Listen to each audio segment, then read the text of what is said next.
Good day, ma'am. So, I'm Christian Ralph Balsamo. This is my return discussion of traffic ecology and economy. So, ano yan siya? Study of potential disastrous population explosion, changes in urban environment due to scale and density of new urban concentration and new activities carried out, air pollution, water pollution, and crowding, especially transport congestion on which result therein. So, ang traffic ecology and economy ko no is amin siya ang pag-study ng mga pagtaas ng population ug ang mga effect ng mga sakyanan sa ato environment. Like for example, air pollution ug water pollution ug sab noise pollution. So, kita sa environmental effects of traffic developments. Noise, vibration, air pollution, dirt, visual intrusion, loss of privacy, changes in amount of light. So, sa noise is amin yung mga saba ng mga sakyanan. Vibration sab, bali yaon may mga dump truck na muagi sa kalsada. Ma-vibrate ang ato mga bahay tungod sa kabugat ng dump truck. Air pollution sab is umayaw na mga aso na maka-effect sa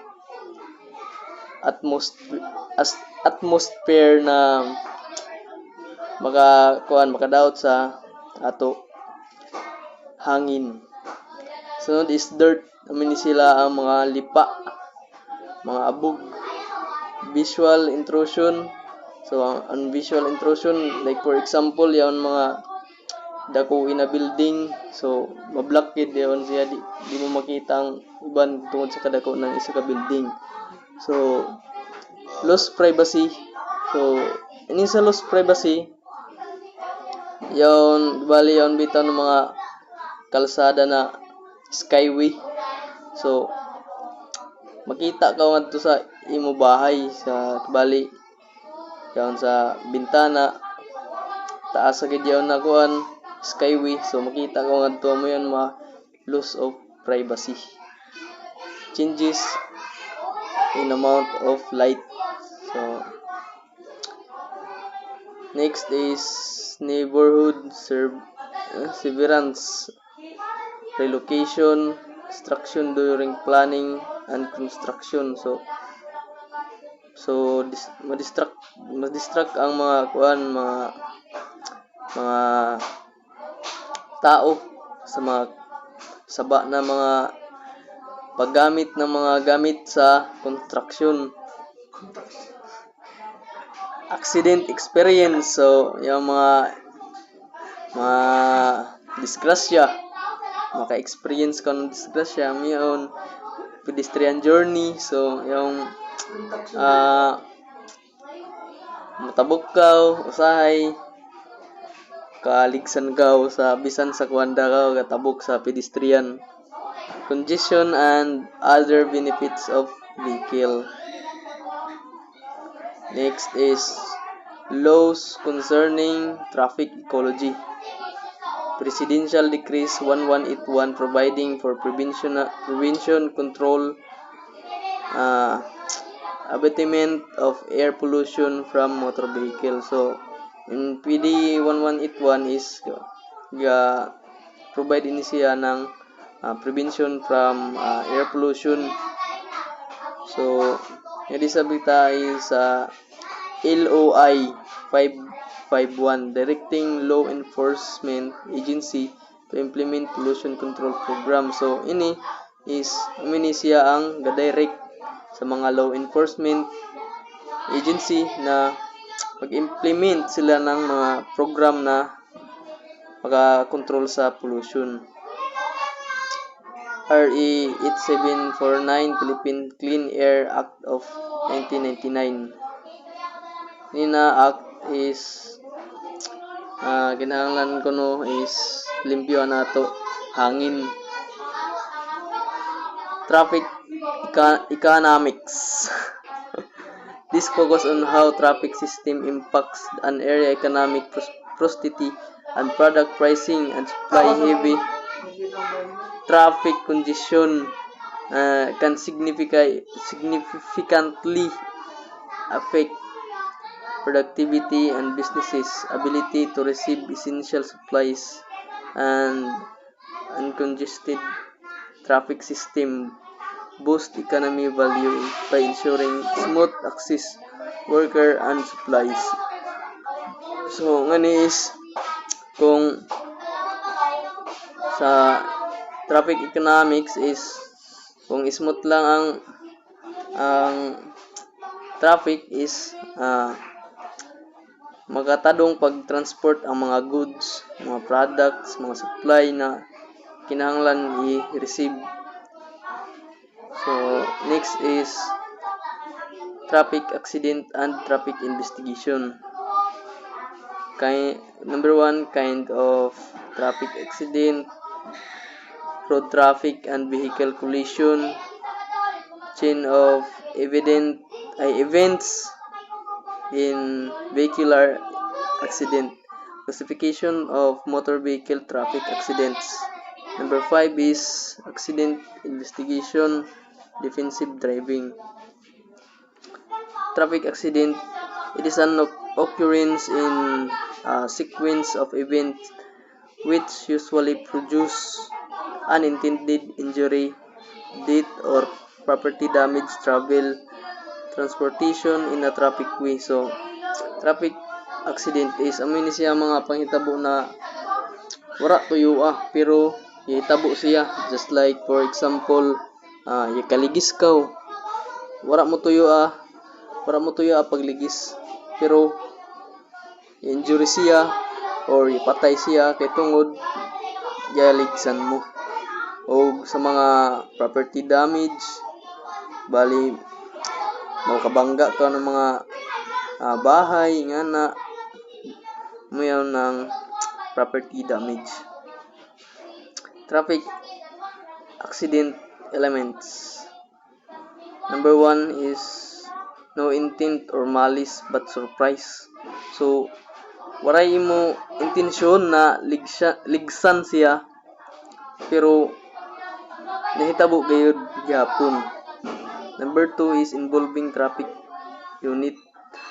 So, ma-involve kuno ang mga traffic unit pag may aksidente na. Must occur in a traffic way. So, hindi siya kinahanglan i-occur in a traffic way, causes death, injury, or property damage. So, mini ang mga namatay, na injury tungod sa accident or traffic accident o property damage. Traffic accident investigation. So, ang masuda ni sa traffic accident investigation ang 5 W's and 1 H sa what, uno yung hitabo, who, kung sino involved ng mga tao, where, kung hain dapit, when, kung kanusa, how, kung giuno, why, kung uno'y reason. Classification of motor vehicle traffic accident according to key event. Returning off-road, characterized by motor vehicle falling on the road or on cliff along mountainous road. So, yan sa running off-road is yung ahog sa kilid sa kalsada ng mga truck or kotse or motor. Collision on road includes all form of accident as long as there in collision. So, ini kuno is include siya ng mga accident, all forms of accident as long as na collision.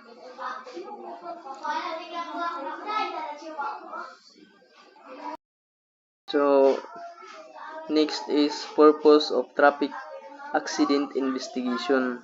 First is everyone involved is curious about the causes and circumstances of the accident. Meaning, yatinga kao sa mga panghitabo na disgrasya. Sunod is for the police to find out whether there is enough evidence of law violation in the accident. So, tanaw ng police kung may iyo ba violation sa traffic or may iyo ba gi-violate na traffic law na mao'y reason sa aksidente. Claims attorney and adjusters want to determine negligence on the part of drivers involved in the accident so that damage claims can be properly adjusted. So mag-claim sila ng attorney para kung ma-determine ba nila kung na-ay negligence para ang mga damage is ma-properly adjust. Next is official and other want specific information about accident to know how prevent future accident. So, kani is maghatag ng information para ma-prevent ang future accident. Yes, for example, ang mga signage. Yun, pwede yun maka-prevent ng accident. Kinds of accidents. Non-motor vehicle traffic accident refers to any accident occurring on the traffic way involving person using the traffic way or travel or transportation but involving motor vehicle in motion. So, refers ini siya sa person na gamit ng motor vehicle para sa travel o transportation. Motor vehicle non-traffic accident. Any motor vehicle accident which occur entirely in any place other than specific way. So, kung bisan uno ko na motor vehicle accident which occur siya ng entirely in place other than traffic way. A motor vehicle accident occurring on traffic way. Classification of accident according to severity. Property damage accident. Slight property damage accident. Slight lang ang iya damage. Non-fatal injury accident is gamay lang ang injury or gamay lang ang samad ng tao. Least serious is medyo dako-dako. Pag serious is medyo severe nang iya samad yaon kay serious na siya. Fatal is pwede na siya na mag-result ng pagkamatay ng isa ka tao or pagkaguba ng isa ka butang.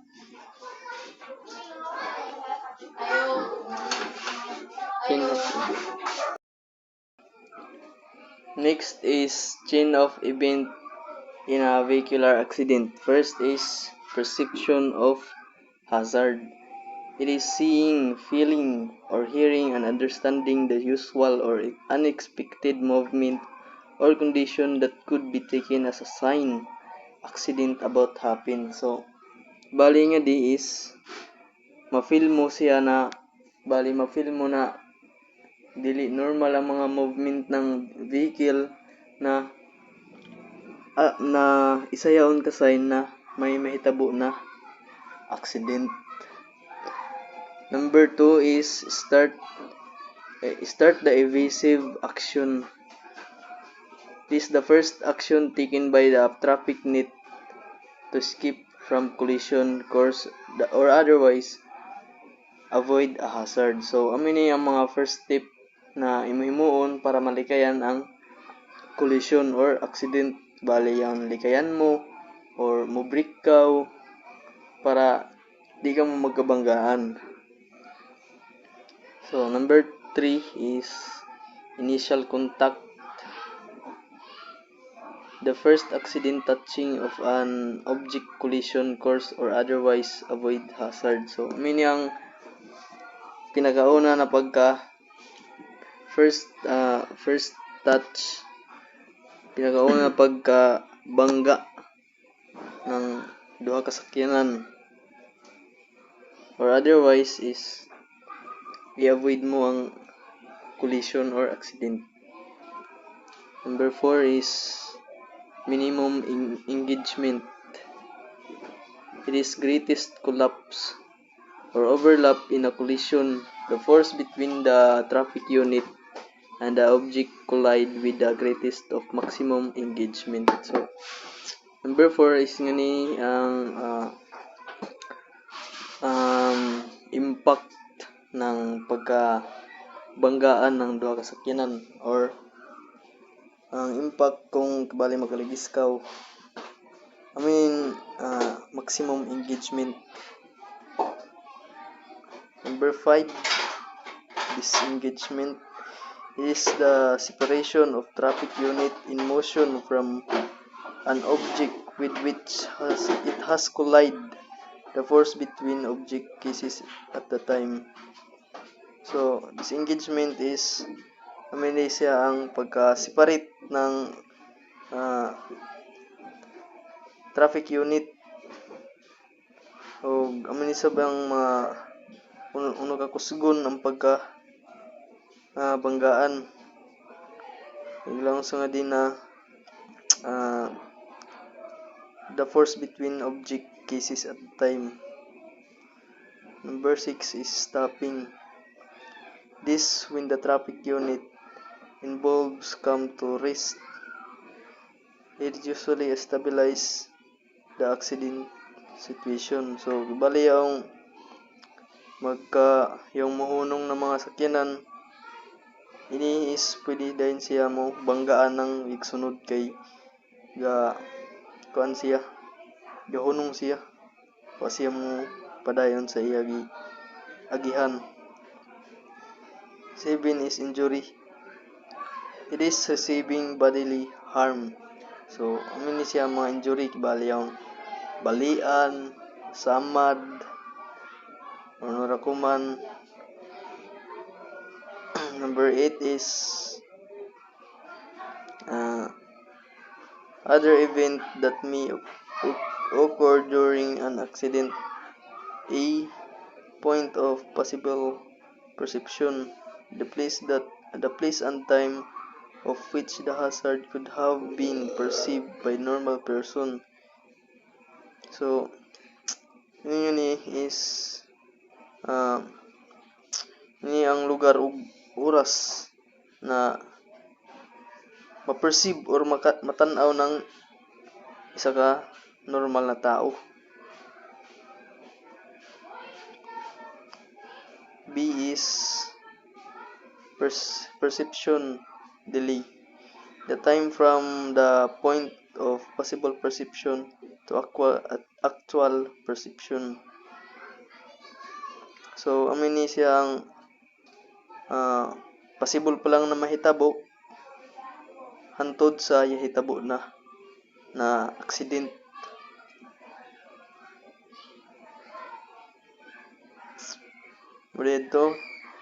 Thank you for watching.